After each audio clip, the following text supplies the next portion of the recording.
Now, anything is possible. Sequential, a novel by John Beiswinger. It all begins at Search International, an independent research facility. Headed by George Evans, engineer and inventor. A client asks the research team 2 questions.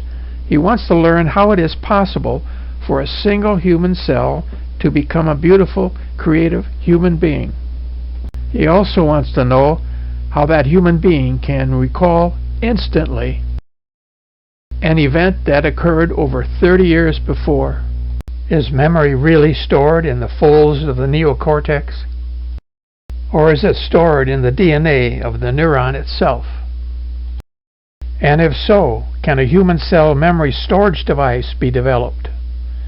The scientists at Search International discover the true repository for all memory.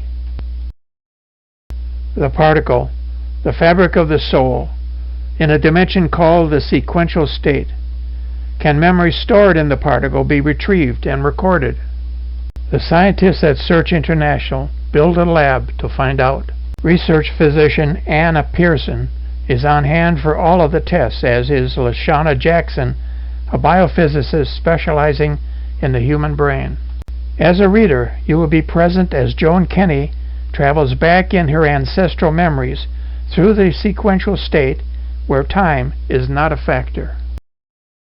Dave Casson, a scientific investigative reporter, is brought in to tell the world about the discovery.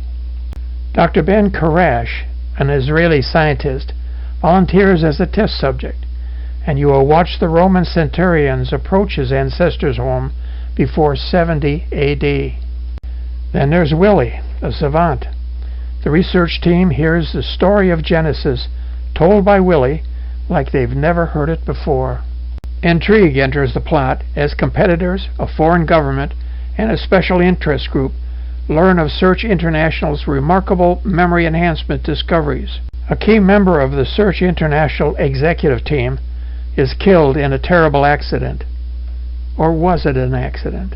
When George Evans drives a medical van over the Wabasha Bridge, the bridge takes him where he didn't think possible, into the sequential state. A wheelchair patient is healed instantly in the medical clinic. How is that possible? And who kidnapped the Evans granddaughter from her bed? And why? What information were they after? Can one enter the sequential state at will, pass through physical objects, and travel great distances in an instant? Joan Kenny and her husband want to find out. I felt nothing passing through the wall, but you feel warm and normal. I can probably hold you, kiss you. Later, she said, let's go somewhere and get back. Where? He asked. She pointed to the moon, and in an instant they were there. Sequential, a novel by John Beiswinger.